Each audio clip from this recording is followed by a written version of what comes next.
रोजच्या जेवणात काय बनवावं हा प्रत्येक गृहिणीला पडलेला प्रश्न आणि त्यात अगदी सोपं आणि झटपट मस्त झणझणीत काहीतरी खावं असं प्रत्येकाला वाटतं. म्हणून तुमच्यासाठी घेऊन आली आहे अगदी मस्त खानदेशी पद्धतीने बनवलेलं झणझणीत हाटून तयार केलेलं पिठलं किंवा बेसन. नमस्कार मंडळी, मी रुचा आपणा सर्वांचे खमंग खानदेशीमध्ये मनापासून स्वागत करत आहे. तर मग सुरुवात करूया आजच्या आपल्या रेसिपीला. आज आपण 4 व्यक्तींकरताचे बेसन तयार करून घेणार आहोत. त्यासाठीचे साहित्य बघून घेऊया. सर्वप्रथम इथे बारीक हिरव्या मिरच्या घेतलेल्या आहे. 8 ते 9 बारीक हिरव्या मिरच्या मी या ठिकाणी बारीक कापून घेतलेल्या आहे. त्यानंतर 9 ते 10 लसणाच्या पाकळ्या देखील मी छानपैकी बारीक अशा कापून घेतलेल्या आहे. एक मोठा कांदा चिरून घेतलेला आहे बारीक. त्याच्या दुप्पट मी या ठिकाणी हिरवीगार छान कोथिंबीर घेतलेली आहे. त्यानंतर घेतलं आहे 3 ते 4 टेबलस्पून तेल. एक सपाट वाटी भरून बेसन घेतलेलं आहे. साधारणतः 5 ते 6 पोहे खायचे चमचे आहे ते भरून हे बेसन आहे. 2 ग्लास पाणी घेतलेलं आहे. हे संपूर्ण प्रमाण 4 व्यक्तींच्या बेसन करण्याकरता अगदी परफेक्ट आहे. पुढे आता आपण मस्तपैकी आपल्या पिठल्याला खमंग अशी फोडणी देऊन घेऊया. त्यासाठी एका कढईमध्ये मी तेल घेतलेले आहे. तेल छान तापले की त्यामध्ये आता आपण फोडणी घालून घेऊया. सर्वप्रथम आता आपण यामध्ये मोहरी घालून घेऊया. अर्धा टीस्पून मोहरी घातलेली आहे. मोहरी छान तडतडली की त्यामध्ये आता आपण जिरं घालून घेऊया. जिरं सुद्धा छान फुलून असं आलेलं आहे. पुढे यामध्ये आपण बारीक चिरून घेतलेला लसूण घालून घेऊया. लसूण छानपैकी मस्त खमंग असा परतून घ्यायचा आहे. आज या ठिकाणी आपल्याला मंद करायची आहे. स्लो फ्लेमवर आपल्याला खमंग असा लसूण आपला थोडासा तपकिरी रंगाचा होईपर्यंत छानपैकी परतून घ्यायचा आहे. आपण बघू शकता रंग बदललेला आहे आपल्या लसणाचा. यामध्ये आता हिरव्या बारीक मिरच्या घालून घेऊया. हिरव्या मिरच्यांचे प्रमाण आपल्या आवडीप्रमाणे आपण कमी किंवा अधिक करू शकता. मिरच्या सुद्धा आता मस्तपैकी झालेल्या आहेत. त्यामध्ये आता आपण बारीक चिरलेला कांदा घालून घेऊया. कांदा घातला की तो छानपैकी परतून घ्यायचा आहे. मंद ते मध्यम आचेवर साधारणतः 2 ते 3 मिनिटं आपल्याला हा कांदा व्यवस्थितपणे होऊ द्यायचा आहे.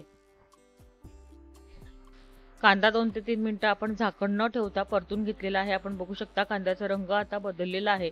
यामध्ये आता पुढचे मसाले घालून घेऊया. त्यासाठी आता मी हळद घेतलेली आहे. पाव चमचा या ठिकाणी मी हळद घातलेली आहे. ती सुद्धा आता छानपैकी आपण परतून घेऊया.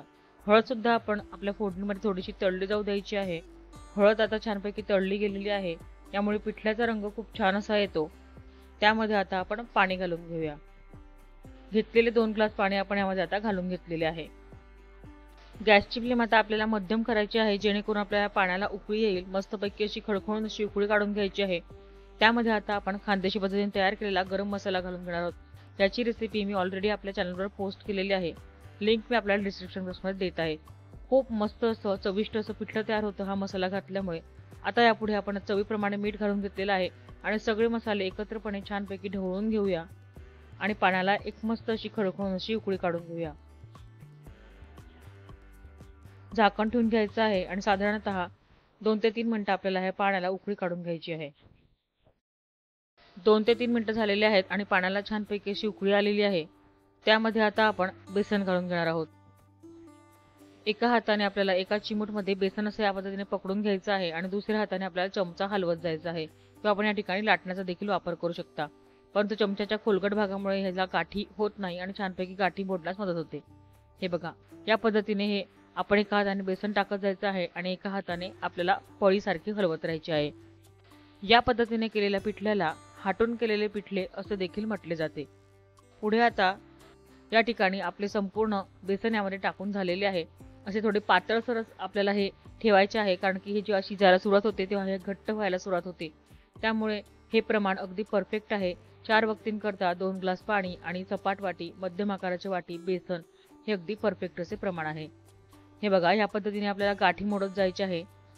थोड्याशा बाजूला घ्यायच्या, कडेला चमचा घासायचा म्हणजे त्या गाठी मोडतात.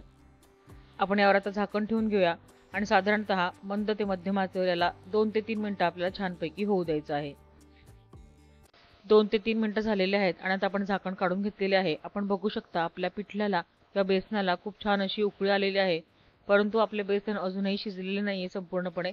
म्हणून यावर आता आपण पुन्हा झाकण ठेवून घेणार आहोत आणि साधारणतः 4 ते 5 मिनिटांकरता ह्याला पुन्हा उकळी काढून घेणार आहोत. एका बाजूला आता मस्तपैकी झणझणीत असं आपलं पिठलं तयार होत आहे. तोपर्यंत दुसऱ्या बाजूला आपण गरमागरम असं छानपैकी ज्वारीची भाकरी तयार करून घेऊया. ज्वारीचं पीठ घेतलेलं आहे त्याला मस्तपैकी गरमागरम पाण्याचं अंदाज देऊन घ्यायचं आहे, म्हणजे मऊसूत अशी भाकरी आपली तयार होते। भाकरीचं पीठ जितकं मळाल तितकी भाकरी आपली नरम आणि छान मऊसूत अशी तयार होते। भाकरीच्या गोळापासून आता भाकरी थापून घेऊया। मस्त गोलाकार अशी भाकरी आपल्याला थापून घ्यायची आहे। भाकरी थापून रेडी झाली आहे। गरमागरम तव्यावर घालून घेऊया। वरून पाणी लावायचे आहे।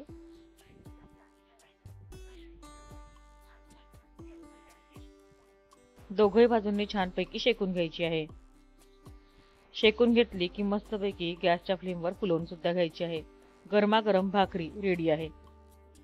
दुसऱ्या बाजूला आपलं खानदेशी पद्धतीचं झणझणीत पिठलं देखील बघा बनवून रेडी झालेलं आहे। रंग बघा किती सुरेख आलेला आहे। बेसन संपूर्णपणे व्यवस्थित शिजलेलं आहे। शिवाय असं पातळसर देखील आहे, म्हणजे भाकरीला लावून किंवा भातासोबत देखील आपल्याला खाता येतं। त्यामध्ये आता आपण बारीक चिरलेली हिरवीगार अशी कोथिंबीर घालून घेऊया, म्हणजे आपल्या बेसनाचा रंग आणि चव दोघंही छान उत्तम असे तयार होतात। आता बेसन संपूर्णपणे या स्टेजला शिजलेलं आहे। आता आपण गॅस बंद करून घेणार आहोत। या ठिकाणी एक टिप मी देऊ इच्छिते, ती म्हणजे बेसन साधारणतः 5 ते 6 मिनिटं शिजवूनच घ्यायचं आहे। त्यामुळे काय होतं, रंग देखील खूप छान येतो बेसनाचा आणि चव देखील खूप छान येते। कच्चं अजिबात ते लागत नाही। त्यामुळे ही टिप तुम्ही नेहमी करता लक्षात ठेवा।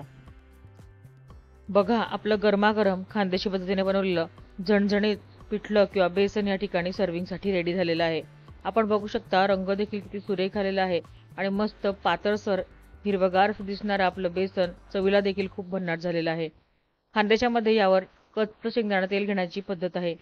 छोटा 1 चमचा किंवा 2 चमचेवर तेल घेऊन मस्तपैकी गरम गरम भातासोबत किंवा भाकरीसोबत, गोड लोणचीसोबत, कांदा, कैरी, मग काय पाहिजे, खूप छान असा मेनू हा तयार होतो।